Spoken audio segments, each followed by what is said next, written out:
Agora tá aparecendo aqui, ó. E vai começar um vídeo ao vivo.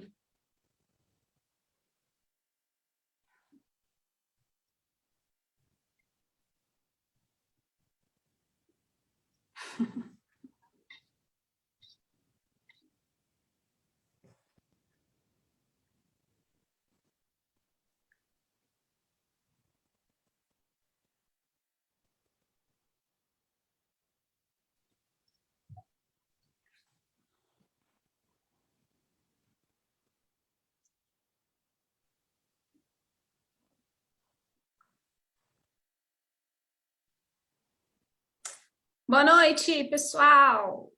Chegou o grande dia, a estreia da nossa série de lives aqui no canal do CVG. E a nossa temática tema que nós escolhemos para conversar, o panorama Covid, né? Pandemia, como é que o seguro de pessoas, o segmento de pessoas se comporta depois dessa onda que nós vivemos.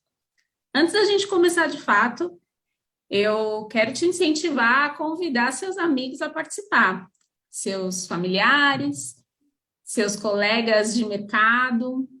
Essa é uma nova forma que o CVG está encontrando aí desconectar com as pessoas, chamar as pessoas para nos ouvir, na verdade, né, sobre um tema tão relevante, tão importante para as nossas vidas.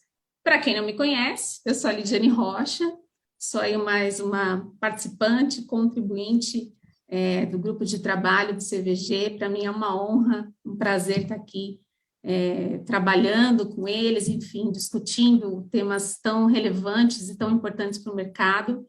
E hoje, como estreia, a gente vai ter um debate, assim, super importante com um agente do mercado que é muito famoso, muita gente já conhece. Eu ia falar assim, é uma pessoa muito antiga de mercado, mas acho que ele não vai gostar muito. Mas alguns já conhecem ele assim, de tempos atrás, acho que é assim que eu posso dizer. Ele já era famoso quando eu cheguei, né, na empresa que eu trabalho hoje, enfim.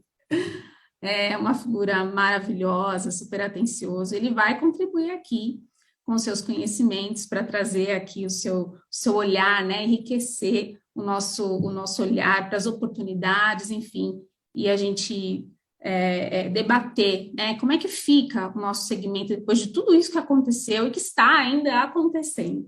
A gente quer que você contribua também, mas eu preciso te lembrar que essa é a primeira da série que nós vamos fazer. A gente ainda vai conversar sobre saúde, sobre vida, sobre odonto, e você precisa contribuir, porque debate não existe se só uma pessoa falar, certo? Então, você que está aí do outro lado, manda a sua pergunta. Se a gente não conseguir te responder hoje, a gente vai anotar, vai pedir para o próximo especialista te responder. Hoje a gente vai pedir para a Lúcia, nossa querida Lúcia, um beijo para você, está sempre ali ajudando a gente, ela vai responder depois. E eu quero aproveitar também, antes da gente chamar aqui o nosso super professor convidado, mandar um abraço para todos os nossos diretores lá da equipe do CVG, que estão sempre com a gente, contribuindo, né, com seus conhecimentos, além de trabalhar ali nas seguradoras, nas corretoras, enfim, desempenhando os seus papéis. Todos eles dedicam parte do seu tempo, né, de forma voluntária, para a gente discutir temas super relevantes que dizem respeito à área de seguro de pessoas. Então, Koba, né, que nos dirige ali brilhantemente, uma pessoa genial, com um coração super bondoso, enfim, né, está sempre com um ouvido assim, né, atento para as nossas ideias. Obrigada pela oportunidade, um beijo, um abraço para você e para toda a equipe do CVG. A gente está aqui disponível e quer ouvi-los sempre, né? Contem com a gente, tá bom? Então é isso. A gente quer ouvir vocês. E aí, para começar, eu vou apresentar para vocês o meu querido professor. Eu posso falar que ele é meu professor porque ele que me certificou tecnicamente em previdência complementar, certo? Advogado, professor em previdência privada, autor de livros na área e criador do site aposentadoriaplural.com. Boa noite, professor Heraldo. Bem-vindo. Boa noite, Lídia, tudo bem? É sempre um Tudo bem? privilégio para mim falar com você e para o seu público, e hoje de modo especial para o pessoal do CVG. Exatamente, meu público. Eu estou me achando aqui, gente. Subi assim, uns 5 degraus agora. A verdade é que a gente teve já, né, professor, um feliz encontro há um tempinho atrás. Eu tenho um canal pessoal. A nossa conversa foi super rica, né, professor? Rendeu alguns frutos aí, alguns views, as pessoas gostaram e ficaram com aquele gostinho de quero mais. O professor tem muito para oferecer para a gente. E aí, quando surgiu essa ideia, né, para a gente começar essa série de lives, o assunto, o tema Previdência, é um tema super importante e relevante para a gente. E aí não tem como não chamar o professor Heraldo, lógico, né, para discutir com a gente aqui, trazer o seu conhecimento, o seu olhar.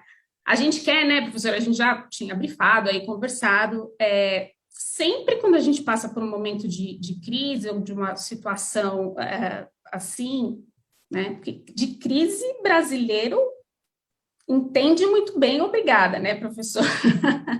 Eu tenho, não vou falar a minha idade, que não pega muito bem, mas enfim, mais ou menos o tempo do... Quando eu estava nascendo, o CVG também estava, quase isso. A vitamina C que o diga, né, vamos dizer assim. As pessoas assim, eu fico imaginando o quanto esse público que trabalha com o CVG, né, mudou, se engajou, mudou, e o quanto já foi, vocês, as pessoas, vocês não, né, professor? Eu não sei se o professor já trabalhou lá atrás, na equipe, enfim, para não acabar. O quanto essa turma toda desbravou, né, e continua aí firme, querendo oferecer o melhor. E aí, anos depois, a gente está aqui, né, buscando também várias outras oportunidades, novos meios de comunicação para a gente trazer nada mais nada menos que melhor informação para a população, né? Eu não ia falar isso, eu ia falar alguma coisa de crise, mas eu esqueci, tá tranquilo, eu tô super tranquila, porque se tiver meia dúzia aí de monstros do mercado assistindo, eu não tô vendo, então tá tudo bem para mim. Mas a gente vai começar aqui com as perguntas, tudo bem? Certo? É que nem aquela história, né? Essa questão de tempo de mercado. Eu costumo dizer que eu não vi o dilúvio, mas certamente eu pisei na lama. Maravilhoso, sempre ótimo. Vamos lá, professor. Então, eu vou começar com algumas perguntinhas, né, que eu já tinha previamente separado. E a gente quer. O que eu ia falar é o seguinte: sempre em momentos de crise, o brasileiro se reinventa, né? A gente sempre dá um jeitinho, vamos dizer assim, sei lá, tentar superar, né? Aliás, acho que é uma questão de sobrevivência, é do ser humano, né? Não é o brasileiro, mas a gente sempre tem muita criatividade, né? Acho que é uma característica do brasileiro. A nossa pergunta, né? O que a gente quer explorar aqui é sempre num olhar de oportunidade ou de como que a gente pode, com o produto de previdência, ajudar a população a enxergar esse produto como um viés de oportunidade para momentos como esse. Então, vamos aquecer aqui já com uma pergunta, né? Já bebe só água aí, porque o negócio aqui vai ser quente, vai ser pinga-fogo, tudo bem? Tá certo? Manda aí, então. Vamos lá.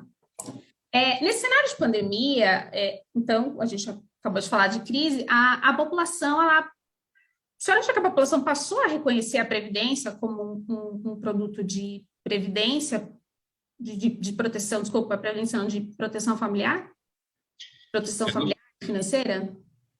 O que acontece é o seguinte: nós já vimos de um cenário de mudança na própria Previdência Social. Nós temos que lembrar que em novembro de 2019 foi publicada a emenda constitucional número 103, né? Então, essa emenda constitucional ela fez uma última reforma na Previdência Social. E toda vez que há uma reforma na Previdência Social, existe se avoluma, né, o número de pessoas e de recursos ingressando na Previdência Complementar.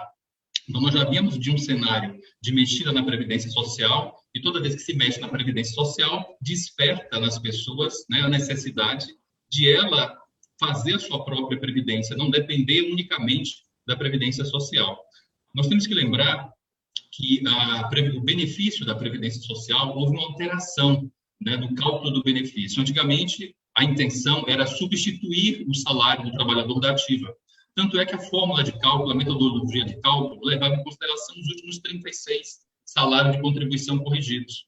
Então, ao longo do tempo, veio se alterando essa formulação de cálculo do resultado do benefício, né, da Previdência Social, provocando um achatamento no valor a ser recebido. Então, desde novembro do ano, aliás, desde antes da própria publicação da emenda constitucional número 103, né, em novembro de 2019, já toda a discussão da Previdência Complementar fez com que houvesse uma fomentação de recursos para a Previdência Complementar. E aí, com a pandemia, né, nós temos que lembrar o seguinte, o primeiro caso, né, de Covid aqui no Brasil, ele foi oficialmente reconhecido em fevereiro de 2020.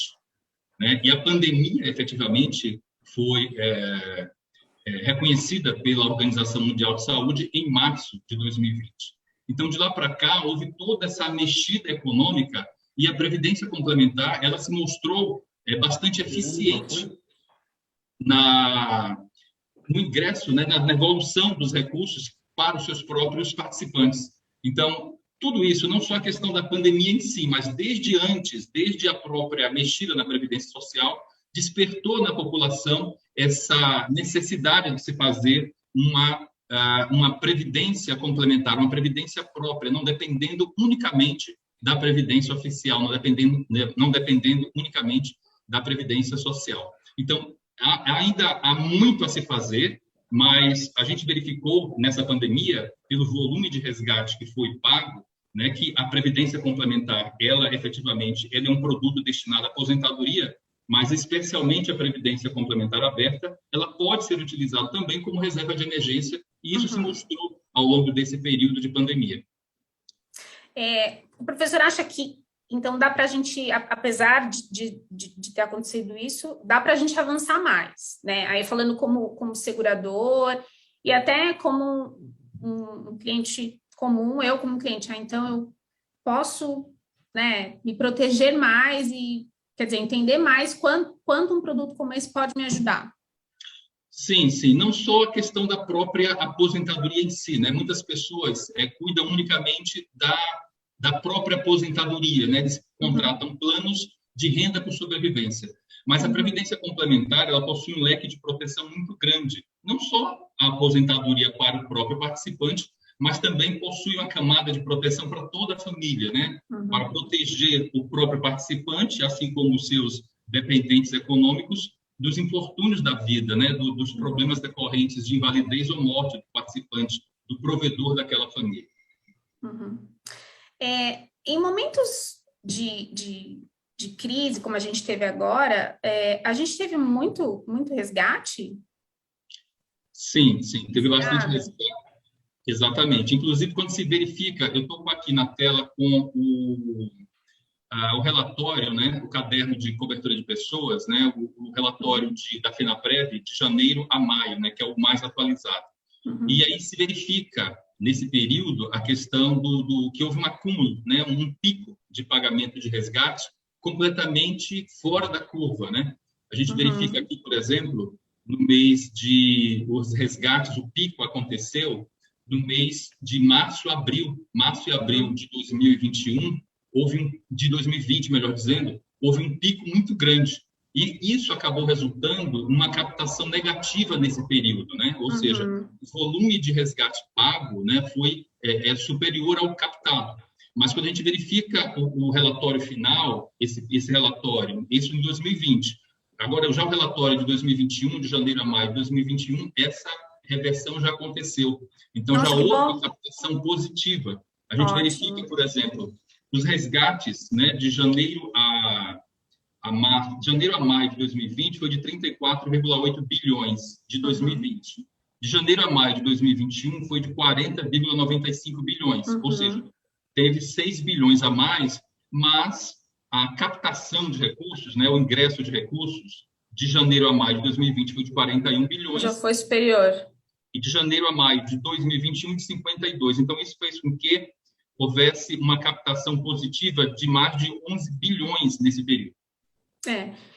A pergunta que eu ia fazer, na verdade, até combinar com o que o professor está falando, que é o seguinte, havendo resgate, né, óbvio, né, eu imagino que a gente imagina que a pessoa faz por um viés X, né, pensa lá por uma aposentadoria, enfim, mas se ela faz um resgate por uma necessidade de uma situação como essa, ela acaba tendo uma perda financeira.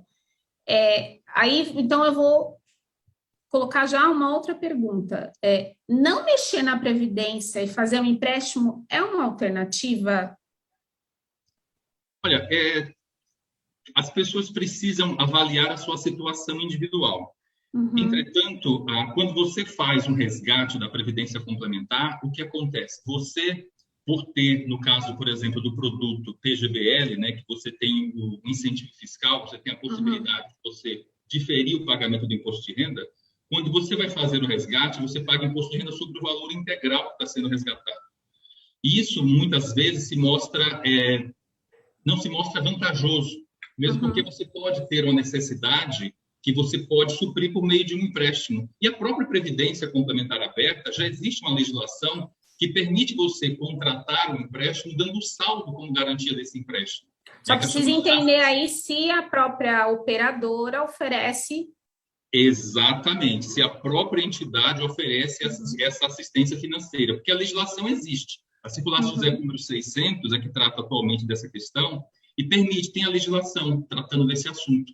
Então, tem a questão de fazer a conta, porque se ele faz o resgate, dois problemas, né? Existe uma redução na sua provisão imediata e já contabiliza o pagamento do imposto de renda.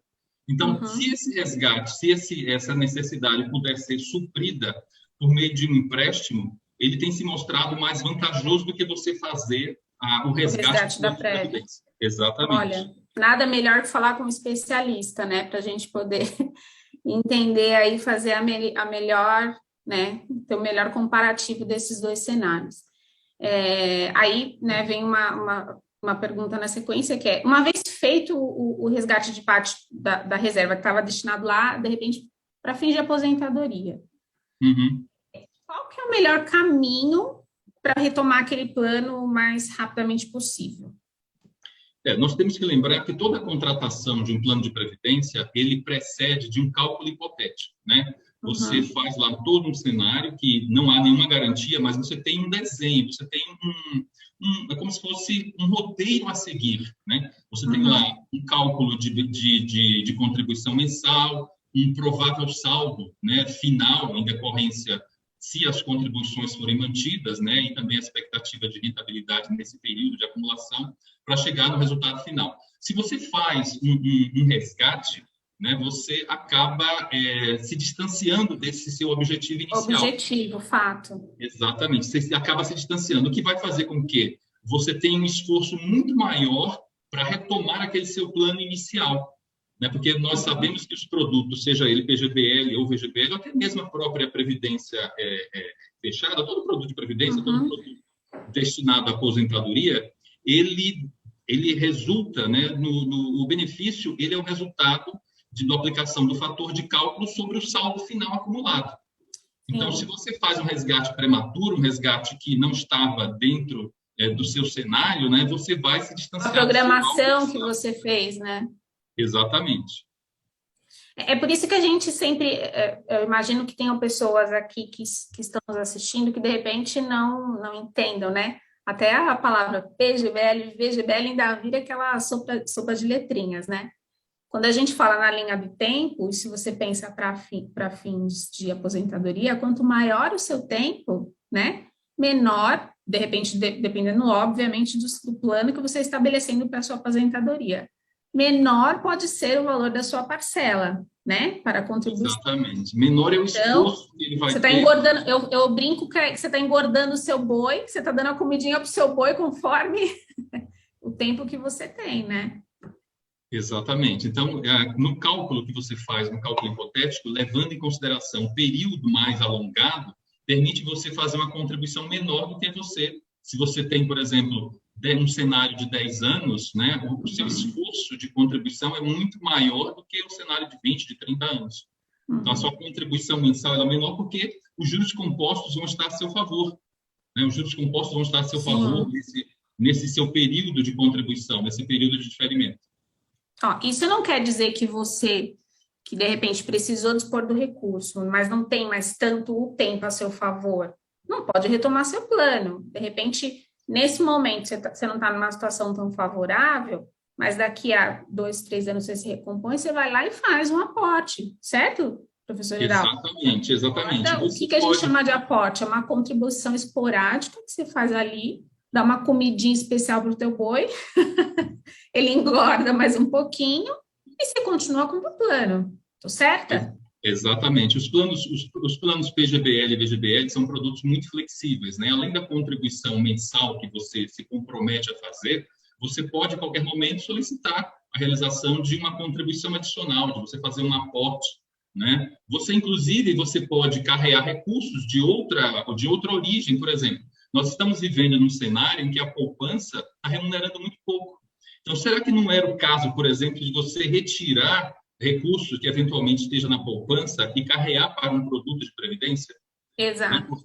Porque a previdência, desde 2000 e 2012, se eu não estou enganado, houve uma mudança, né? De 2012, justamente, houve uma mudança no cálculo do reajuste, né, da caderneta de poupança. Isso fez com que houvesse margem para redução da taxa Selic, em contrapartida, a remuneração da poupança ficou muito baixa, né? E tende a ficar assim, perdendo da inflação medida pelo IPCA durante um bom período. Sim, é verdade.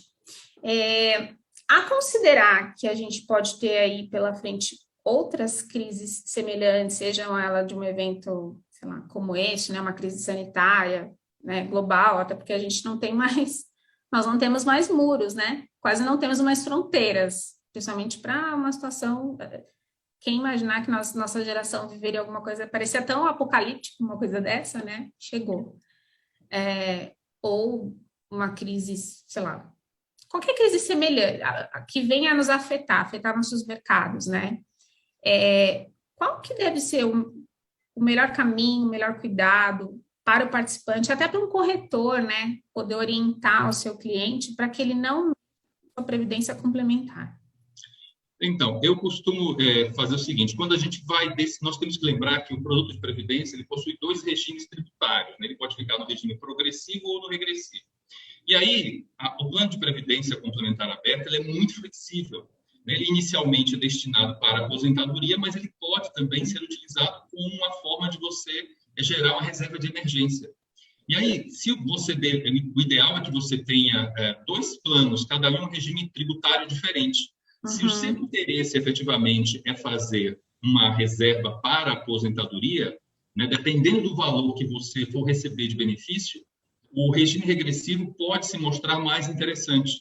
Tá? Agora, se você está guardando dinheiro, né, com o objetivo de uma reserva de emergência, você pode vir a precisar desses recursos, talvez seja melhor você deixar os recursos no regime progressivo, né, porque você pode facilmente já receber esse dinheiro, não vai ser tributado em 35, 30, né? Você seria tributado inicialmente em 15, levando esse recurso para declaração de ajuste anual para saber efetivamente quanto é que você vai pagar de imposto de renda. Portanto, não é assim, eu vou receber 10 mil reais, vou ser tributado em 27,5% se estiver no progressivo. Não. No resgate vai ser tributado em 15% como antecipação do que efetivamente for devido na declaração de ajuste. Porque esse valor de 10 mil reais que você vier a resgatar, ele necessariamente vai ter que ser somado com os demais recursos tributáveis que constam na sua declaração de ajuste anual. E ali, no total, é que você vai saber o quanto vai ser tributado. Então, não há como você fazer essa conta separada. Quanto é que você é tributado na Previdência Complementar, se eu fizer esse resgate de 10 mil? A soma vai estar junto com os outros rendimentos tributáveis que você vier a receber e constar na sua declaração de ajuste anual.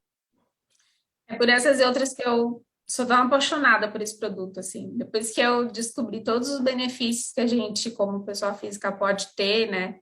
Como ele pode nos ajudar como proteção financeira, numa linha de diversificação e proteção familiar, como ele pode completar, né, realmente, nos proteger, é impressionante, assim, eu fico, como alguém pode ser contra um produto como E é interessante porque não tem comparação. Por exemplo, muita gente fala assim, eu mesmo vou fazer a minha aposentadoria. Ok, tem pessoas que têm capacidade. Vou carregar tesouro direto, né? Tem exatamente, mas tem que lembrar o seguinte, quando você contrata um plano de previdência, previdência não é um mero investimento. Não é, gente. Não é, porque você tem agregado lá toda uma prestação de serviço, é um plano que você faz, uma aplicação que você faz, que não tem prazo determinado. O prazo determinado é quando você estabelecer para a sua aposentadoria. Os outros investimentos financeiros que você faz têm um prazo final de vigência. E aí você vai ser obrigado a pegar aquele dinheiro e fazer o quê? Você pode não ter o mesmo cenário que fez que a sua rentabilidade, né, fosse até mesmo, em comparação com a Previdência, eventualmente maior do que a Previdência. Não, a Previdência você tem que encontrar. Tem bons fundos para serem investidos, como também tem ruins. Né? Sem contar isso, né? A modernização que a gente tem conseguido encontrar na oferta de fundos, né? Está cada vez mais ampla, a diversificação de fundos que nós temos encontrado, os benefícios, a questão do come-cotas, antecipação de come-cotas que a gente não tem em previdência, quer dizer, são inúmeros benefícios, né? A questão fiscal, a questão de inventário, planejamento sucessório, ou seja, a gente olha e se comparar com quem faz aplicação em fundos de investimento e não olha para a Previdência como uma linha também de diversificação, é realmente assim, só lamento para você. Sem falar da própria portabilidade, né? Você hoje não tem uma aplicação financeira que você está insatisfeito, em uma instituição financeira. E vai para outro lugar. Vai carregar o braço. Eu não quero mais. Não quero mais brincar. Exatamente. Vou para outro. Você não pode fazer isso. Na Previdência, você tem essa possibilidade. É verdade. É um produto muito flexível, é um produto muito, muito interessante. Ou seja, muito flexível, por mais que você queira fazer sua própria aposentadoria, ok, mas você não pode desconsiderar ter uma parcela dos seus investimentos, da sua carteira de investimento, em plano de previdência complementar. O professor falou, tem a questão de eu estar insatisfeita com a instituição e eu posso estar insatisfeita com a performance do fundo. Exatamente, você pode fazer... Cada 30 você pode fazer não tá legal isso aqui para mim, ó. Porque ao longo da vida, né, sei lá, você aplicou o seu recurso num fundo de investimento moderado, né, num fundo lá que não tá legal, mas ele tem um vencimento X. Se você tá nesse fundo numa previdência, esse fundo não tá legal. Eu mudei, agora eu tenho um perfil mais arrojado, alguma coisa, eu quero ir para o fundo arrojado. Só ir lá no teu sisteminha, né, da sua seguradora, e migra aí, ok, teu dinheiro exatamente, você pode pagando um gestor para estar fazendo essa análise para você, porque tem mais essa, né, gente? Tem gente que fala lá das taxas que se pagam em função dos planos de previdência. O que a gente tem que entender também é que a gente está pagando para que um especialista esteja pensando por você, certo? Exatamente. E se falar o seguinte, não se deve buscar a menor taxa de administração. Ao contrário, exato. Você tem que buscar a maior rentabilidade, que cobre 13% de taxa de administração. Qual que é o resultado decorrente disso? Quanto você me entrega? Pois é, eu quero pagar meio, mas não rende nada, de que adianta pagar meio? Eu quero pagar 3%. Nossa, eu canso de receber isso. Às vezes eu pego assim os casos, eu falo assim, não, o cliente fala para mim, eu estou com fundo aqui, mas no banco XPTO eu pago 30 de taxa de administração. Ótimo, aí quando eu vou ver, então o CDI está aqui, o cara está aqui, né? Você vai ver assim, falo, só lamento. Exatamente, justamente esse tipo de orientação é importante que os especialistas, né, levem para os seus clientes. Exato. Eu quero pagar a menor taxa, né?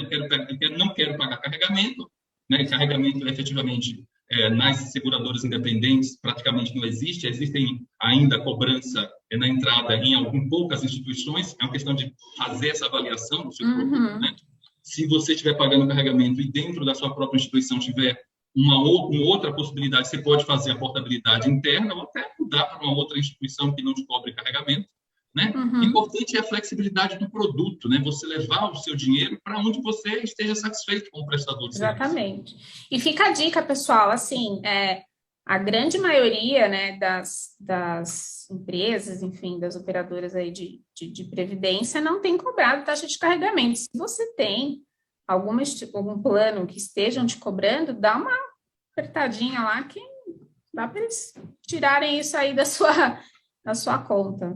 Toda instituição tem bons planos. É só realmente você ir lá, né, demonstrar que efetivamente, olha, eu verifiquei aqui, né, acompanhar a rentabilidade do seu produto. É lógico, dependendo da instituição, você tem lá, né, os sarrafos, né, você tem os níveis de entrada. Uma instituição pode ter um nível de entrada para um produto melhor, menor do que a outra, mas todas elas têm bons produtos. Todas têm bons produtos. Exato. Agora, voltando a falar lá daquela questão de crise, imagina que eu estou sem dinheiro, assim, de repente, por um determinado período, em função da crise, né? E aí eu não posso momentaneamente pagar meu plano. Eu perco aquela grana que está lá? De modo algum, olha, as instituições, né, as seguradoras, as entidades abertas de previdência, elas só têm duas hipóteses para expulsar o participante do plano. Né? Nunca se perde o dinheiro que está lá. Mas existem duas hipóteses em que a seguradora ou a entidade aberta de previdência, em cumprimento à legislação, pode excluir o participante do plano. A primeira delas é em função do volume de recursos no fundo. Se o fundo ficar com um saldo inferior a R$1 milhão, aí, por determinação da CVM, a entidade vai ter que extinguir aquele fundo. E aí oferece para o participante a possibilidade de transferir os recursos, até mesmo dentro do próprio plano. Se tiver um outro fundo agregado àquele processo ZEP, ele pode fazer esse remanejamento dentro do próprio plano. Não tendo, se for um processo ZEP e um CNPJ de fundo, um fundo, pode fazer uma portabilidade interna. Tá? Essa é uma das hipóteses. A outra hipótese é se o saldo que ficar lá ficar abaixo do saldo mínimo previsto no próprio regulamento do plano. Então, essas são as duas hipóteses que a seguradora pode ter a iniciativa de excluir o participante daquele plano. Fora isso, né, e não o dinheiro fica lá rendendo. Eu parei, coloquei o X, fiquei anos fora. Posso o dinheiro fica lá. E falar, amigão, quero meu dinheiro. Exatamente, eu quero meu dinheiro, eu quero converter o saldo que está aí em benefício, né? Então, em qualquer momento, ele pode voltar. O dinheiro não é perdido. Tá? Qual que é a grande diferença? Por exemplo, a legislação estabelece o seguinte: quando você faz lá, você tem a obrigação, a seguradora tem a obrigação do encaminhamento periódico do extrato, por exemplo. Né? Se ela decidisse lá que eu vou mandar o extrato todos os meses, se constar no regulamento do plano o envio mensal, quando a pessoa interrompe o pagamento das contribuições, a seguradora pode encaminhar anualmente o extrato. Mas, fora isso, não há nenhum outro tipo de alteração, não há absolutamente nada. O dinheiro fica lá rendendo, né, eternamente, até quando ele se manifestar. Legal. Agora, professor, aconteceu o falecimento do participante e ele está lá formando a reserva dele. Aquela grana que ele acumulou lá, o que acontece? Então, o dinheiro, ele fica para o participante na hipótese do falecimento do participante. Antes da data prevista para a concessão do benefício, o saldo vai ser disponibilizado para os beneficiários indicados pelo próprio participante. Aí não indicou o beneficiário, ou eventualmente aquele beneficiário que foi indicado faleceu antes do próprio participante, aí sim esse dinheiro vai passar a integrar, né, vai se buscar quem são os herdeiros legais desse participante. Veja, vai se buscar quem são os herdeiros legais. Necessariamente, não precisa integrar no inventário. Né? Esse dinheiro ele pode... Aí tem que observar a legislação de cada estado, né? Porque essa questão da cobrança do ITCMD é uma legislação estadual. Aqui em São Paulo, não integra o inventário. Portanto, trazendo esse exemplo para São Paulo, faleceu um participante, não deixou o beneficiário indicado, ou se o beneficiário indicado faleceu antes do próprio participante, esse dinheiro fica aguardando na seguradora os herdeiros aparecerem. E aí ele apresenta, né, a questão da escritura pública, no caso de inventário extrajudicial, ou a decisão judicial, né, o formal de partilha, no caso de inventário judicial, para dizer quem são efetivamente os herdeiros legais daquele participante falecido. Já mais uma grande vantagem frente a investimento, né? Pelo menos aqui em São Paulo. Exatamente. Você não precisa esperar. Por isso que é importante deixar uma parte dos recursos na previdência complementar. Né? Pelo menos, porque no período em que há o óbito de um participante, esse participante é o provedor da família, né? Pode ser que o patrimônio dessa pessoa esteja imobilizado, esteja em imóveis, por exemplo, né? Esteja em investimentos financeiros que vai depender de uma autorização judicial você movimentar aqueles recursos. Então, é diferente da Previdência, não precisa de autorização judicial, basta apresentar a documentação identificando-se como beneficiário daquele recurso, que a seguradora vai pagar aquele valor para o beneficiário indicado pelo participante. Uhum. Agora, vamos imaginar o seguinte, esse participante, ele está gozando ali do período de benefício, ele se aposentou, sei lá, e aí escolheu uma renda XPTO, o que acontece? Tem que se observar, porque assim, antes de 2003, quando você ia contratar um plano, na proposta você indicava qual a renda verdadeira que você queria contratar, de acordo com a sua formação, de acordo com a sua forma do seu núcleo familiar. Por exemplo, uma pessoa casada com filhos já poderia, na largada, contratar a renda mensal vitalícia reversível ao cônjuge com continuidade aos menores.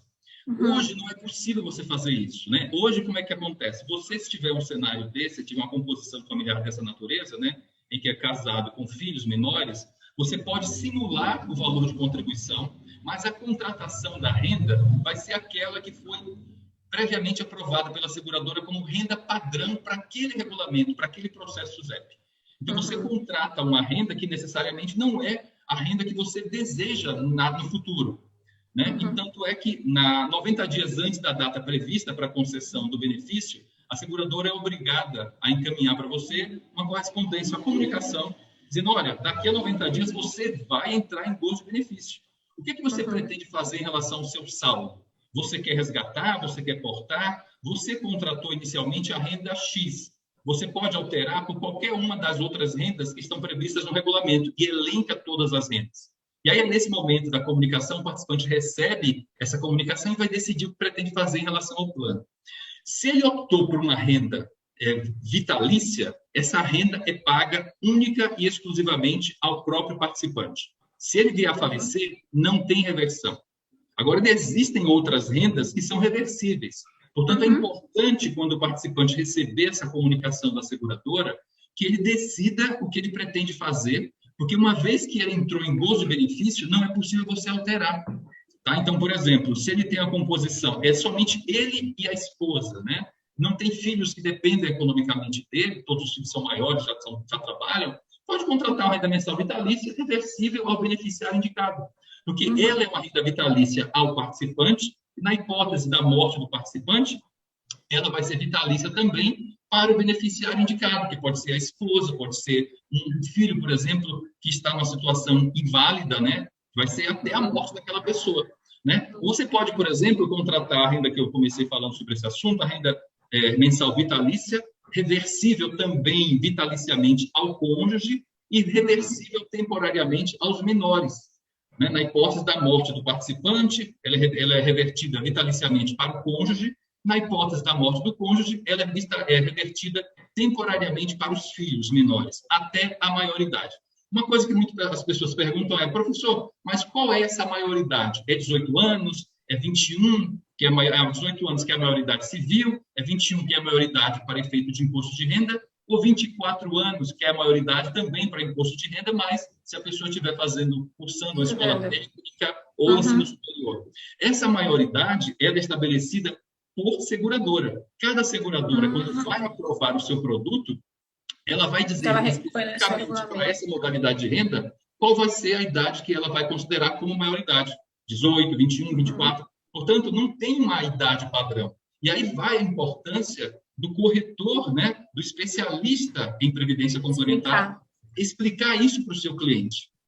Né, para ele não contratar uma renda, tendo, por exemplo, um filho lá em escola superior, né, querendo que, na eventualidade da morte dele ou da esposa, esse filho continue recebendo até os 24, e se tiver somente até os 18, essa é a idade limite da renda temporária. Não vai continuar o pagamento.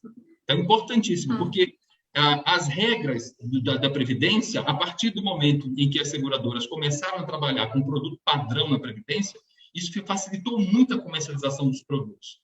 Né? Mas existem alguns detalhes que as pessoas ainda precisam se atentar e você vai ter diferença de um regulamento para outro regulamento de entidades. Até mesmo dentro da própria entidade você pode ter esse tipo de diferença de um regulamento para outro regulamento. Agora, dá para a gente dar a dica aqui para o pessoal também, professor, que a pessoa não necessariamente precisa comprar uma renda, né? Ela pode chegar lá, que era eu, gatinha, 62, 63, pega e fala assim, meu, o que eu vou fazer com essa grana? Eu não preciso dessa renda, eu tô aqui, ó, de boa na lagoa, vou fazer o quê? Eu conheci o mundo, não quero mais chefe, não quero mais nada, tá certo? Posso fazer isso, professor? Exatamente. Lembra, a partir do momento que você recebe a comunicação, com esses 90 dias de antecedência, a seguradora vai dizer para você, vai te perguntar, o que você quer fazer? E dentre as opções está o resgate. O resgate é uma das opções que pode ser utilizada. E lembrando o seguinte, a flexibilidade da Previdência Complementar Aberta, aí você falando sobre esse assunto, me lembra o seguinte, nós podemos contratar a Previdência Complementar Aberta para aposentadoria, mas ela pode ser contratada também para, por exemplo, montar um escritório, um consultório, pagar a faculdade do filho. Tudo isso são formas de você... O que nós temos explorado muito, né? Que não se falava até um tempinho atrás, que era o planejamento sucessório. É brilhante. Também, sem falar disso. Exatamente. Então, a flexibilidade da Previdência Complementar é muito grande. E aí existe essa distinção, por exemplo, enquanto o resgate na Previdência Complementar Aberta é um direito do participante de realizar o resgate durante o período de diferimento, na Previdência Complementar Fechada o resgate também existe, mas ele vem com um dos institutos que só é acionado a partir do desligamento do participante da patrocinadora. Então, enquanto na Previdência Complementar Aberta o resgate é um direito assegurado ao participante, na Previdência Fechada o resgate é um acidente de percurso, porque ele só vai ser acionado se você não cumprir, né, ou se você se desligar da patrocinadora e não for elegível. Aí sim é que você poderá acionar o resgate como um dos institutos previstos na legislação. Quer dizer, eu posso, chegou lá na frente também, estou com saldo, não preciso da aposentadoria, posso abrir uma nova, inclusive. Exatamente. O importante é que a partir da comunicação que você receber da empresa, isso é importantíssimo, tá? Recebeu a comunicação da empresa, o participante tem que tomar uma ação. Ele não pode simplesmente receber essa comunicação e ficar quieto, porque no dia seguinte ao término do período de diferimento, ele não vai ter mais direito a resgate, a portabilidade e nem mudar a renda. Isso é importantíssimo. O participante tem que ficar atento a essa comunicação. A norma impõe que a seguradora faça essa comunicação prévia, mas exige que o participante também tome alguma atitude. Se ele não quer receber o benefício, ele pode muito bem propor à seguradora o prolongamento do período de diferimento. Lembrando, não é um direito assegurado ao participante. Por quê? Quando ele entregou a proposta para a seguradora, ele falou o seguinte, olha, eu quero contratar com você um período de diferimento de 20 anos. Eu vou te pagar X de contribuição. Ao término desse período de 20 anos, né, aliás, quando a seguradora recebeu a proposta, emitiu para ele um certificado, dizendo, olha, eu topo ficar com você como meu cliente durante 20 anos, recebendo as suas contribuições, e eu vou garantir para você o seu benefício, de acordo com o saldo que você vier a juntar, conforme o fator de cálculo de renda que está aqui no seu produto.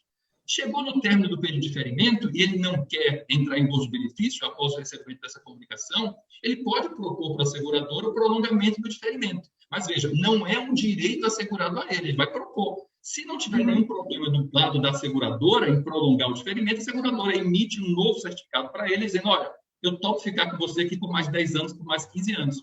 Portanto, essa é uma problemática que a gente tem enfrentado nos produtos FGB, que muitos participantes acham que é um direito dele ficar eternamente pagando contribuição, porque a rentabilidade é muito boa, mas não é... Eu daria um jeito de continuar pagando também.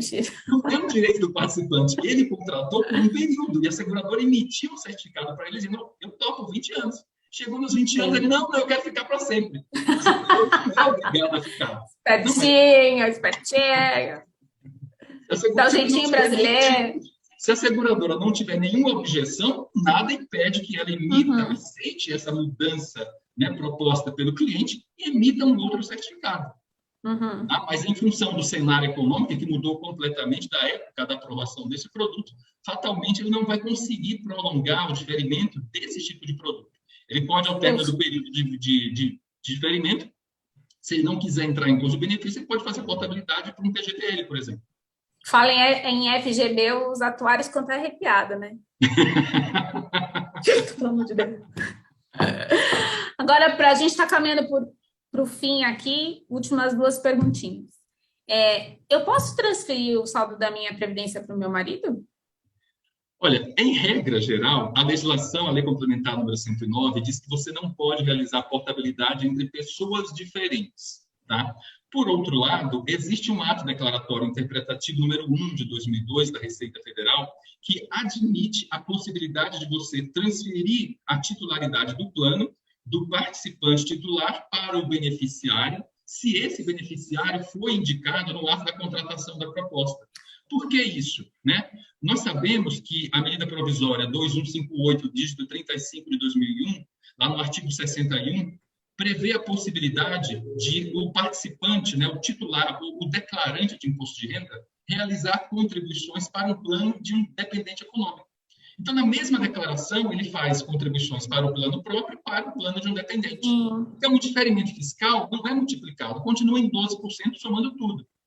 Então, do ponto de vista fiscal, não há nenhuma mudança. Portanto, a Receita Federal, por meio desse ato administrativo, né, o ato declaratório interpretativo número 1 de 2002, permite que haja a transferência de recursos do participante titular para o beneficiário, desde que esse beneficiário tenha sido indicado, né, na proposta no ato da contratação, né, e que o participante entregue para a seguradora uma declaração dizendo assim, ó, assumindo a responsabilidade por isso, dizendo, olha, eu declaro que fulano de tal, para quem eu desejo transferir as provisões, consta efetivamente como meu dependente na minha declaração de imposto de renda. Lembrando, a seguradora não pode pedir declaração de imposto de renda, que é quebra de sigilo fiscal. Ela pede a declaração, ou seja, este formulário, essa cartinha que o participante faz, né, dizendo assim, eu assumo, sob as penas da lei, que essa pessoa para quem eu vou transferir, de fato, é meu dependente econômico, e a seguradora recebe isso e confere se na proposta inicial desse produto consta essa pessoa para quem ele quer transferir como beneficiário. Ah, professor, não consta, o que eu vou fazer? Muito simples, contrata uma nova proposta, indica essa pessoa para quem você quer transferir lá como beneficiário, faz a portabilidade e resolveu o problema. Entendi. Maravilha. E para a gente encerrar, na sua opinião, a previdência privada serve apenas como... Acho que a gente já falou isso aqui, mas só para a gente encerrar. Como investimento para aposentadoria ou não? Ela serve... Então, a previdência, como a gente já tratou de alguns casos, né, ela é bastante flexível, a previdência complementar aberta. Inclusive, é importante que seja assim. Nós temos encontrado outros mercados, como você falou, a questão do planejamento sucessório, nós temos a questão de você estruturar produtos para recém-nascidos, né? Você tem lá a questão de você estruturar produtos com objetivos específicos, como, por exemplo, eu quero pagar a faculdade do meu filho, e nesse período eu vou aproveitar a vantagem fiscal e turbinar essa poupança, porque nenhum outro investimento você tem essa possibilidade de você deixar de pagar imposto de renda, né? De você não ter, por exemplo, que nem você também bem falou, a questão do come cotas nos meses de maio e novembro, os fundos comuns também possuem. Então, não existe limite para a imaginação para você encontrar serventia para os planos de previdência. Cada dia o mercado tem encontrado um motivo a mais para comercializar os produtos, porque existem essas necessidades e o produto se adequa bem a isso, ele é bastante flexível para isso. Maravilha. Agora eu quero só mais um segredo, assim, para a gente bater o martelo. Eu acho que está todo mundo curioso com relação a isso também. Qual o segredo para decorar tantas leis? O número delas, o ano e tal. Meu Deus do céu. Eu vou te contar o segredo. Eu não sabia, eu tenho um problema de esquecimento. Eu esqueço as coisas. Professor, que história é essa? O meu esquecimento ele é seletivo. Não sei se você assistiu um filme chamado Divertidamente, um desenho animado. Então, no filme Divertidamente, existe uma cena lá em que as pessoas eles esquecem, eles vão apagando a memória. Ou seja, eu tenho uma memória muito seletiva. Eu não lembro de coisas para me deixar espaço para lembrar daquilo que vai ser importante para mim. Então, coisas que eu acho que posso encontrar em qualquer outro lugar, que eu posso ter a mão em qualquer lugar, que eu posso consultar, isso eu não decoro. Para quê? Para que dê espaço para que eu possa... Porque a nossa memória, ela é limitada. Pelo menos a minha é limitada. Então, eu deixo coisas que eu acho que não vai me servir, ou que eu posso consultar em outro lugar, lá. Não decoro isso para que eu tenha espaço para decorar coisas que possam ser utilizadas no meu dia a dia profissional. Maravilhoso. Hashtag fica a dica do professor aí para você. Se você quer lembrar, esqueça. Esqueça para Quer lembrar, lembrar. esqueça. Vou tentar fazer isso para decorar minhas metas. Acho que será que... vou tentar, vou levar para minha vida isso aí. E aí, pessoal, antes da gente encerrar, eu tenho uns recadinhos aqui do coração, de vida para vocês. Esse excelentíssimo professor que deu só uma palhinha dessa memória incrível que ele tem, que ele está sendo super modesto, ele vai iniciar um curso aqui com a gente, né, professor, no CVG, online, totalmente online. Eu fiz presencial, sinto muito para você. Assim, maravilhoso. Tive colegas de trabalho, colegas de turma incríveis ali, foi muito, muito bom. Mas quem vai fazer online também vai ter o privilégio de interagir com ele da mesma forma, não vai ter calor humano, mas vai ter a praticidade aqui, ó, de interagir com ele. Então, professora, a gente começa agora em setembro, tô certa? Exatamente. No dia 13 de setembro começa a nova turma do curso de capacitação técnica em previdência privada. Então, você que quer aprender um pouco mais de previdência, ou você que já atua no mercado e deseja reciclar os seus conhecimentos em previdência complementar, vem aprender um pouco mais conosco aqui no CVG, porque o curso ele é muito prático. Ou seja, não vamos ficar somente na teoria. Você vai ter serventia, do que a gente for aprender, do que a gente vai discutir, vai ter serventia, né? Seja você corretor de seguro, seja você funcionário de seguradora, ou até mesmo participante de plano de previdência, né? O curso ele é bastante... A gente tem lá... abrangente, né? É bastante abrangente, tem a parte inicial de nivelamento, ou seja, a gente tem que saber dosar, né, para pessoas que efetivamente não conhecem absolutamente nada. Nós já tivemos na turma pessoas de previdência fechada, então a gente aborda previdência aberta e previdência fechada. Né? Fala um pouco também de FIP, de FAP, né? Fundo de Aposentadoria Programada Individual. Então, o curso é bastante legal, bastante didático, e fornece, para quem trabalha em seguradora, para quem trabalha como corretor de seguros, fornece ferramentas para que você possa exercer com mais propriedade a sua atividade no seu dia a dia profissional. Eu posso falar isso assim, dar o depoimento, porque depois que eu fiz o curso com o professor, né, através do CVG, aí descortinou para mim uma série de conhecimentos, enfim, me deu realmente mais segurança para tratar o assunto, mais autoridade, realmente minha forma de abordagem mudou completamente aí na minha atuação como especialista, né, de benefícios. Então, eu fiz e recomendo para vocês. Aproveitem aí, porque esse professor ele é caro, viu? Tá dando, ele está fazendo praticamente uma ação, como é que fala? Uma ação social. Bom, pessoal, e aí, por fim, lembrar vocês que essa live vai ficar gravada, se você tiver interesse, não deu tempo de ouvir tudo, enfim, quer aproveitar e pegar alguns pontos importantes que a gente compartilhou, vai ficar no canal também do YouTube, do CVG, e nós vamos ter outras lives como essa aqui, explorando outros temas, como eu falei no comecinho, que vai ser vida, odonto e saúde, trazendo outros especialistas. E se você tiver alguma sugestão também para compartilhar com a gente do que você queira ver aqui do canal do CVG, nesse novo momento que a gente está vivendo, tá uma menininha de 40 anos é o CVG, e a gente quer melhorar a nossa comunicação com os nossos corretores, com os agentes do mercado, enfim, propor melhorar o conhecimento das pessoas no que diz respeito à proteção familiar. Esse é o nosso maior objetivo. Então é isso. Boa noite, professor. Obrigada de coração. Mais uma vez, é sempre um prazer enorme estar com o professor, ter a oportunidade de ouvi-lo. Eu sempre saio com a mente assim cheia. Vou dormir agora, né, para processar tudo. E o coração muito feliz por ter a oportunidade de aprender. Obrigada mesmo. É sempre um prazer para mim. Muito obrigado pela oportunidade e até uma próxima. Até mais. Se Deus quiser. Tchau, pessoal. Boa noite. Até a próxima.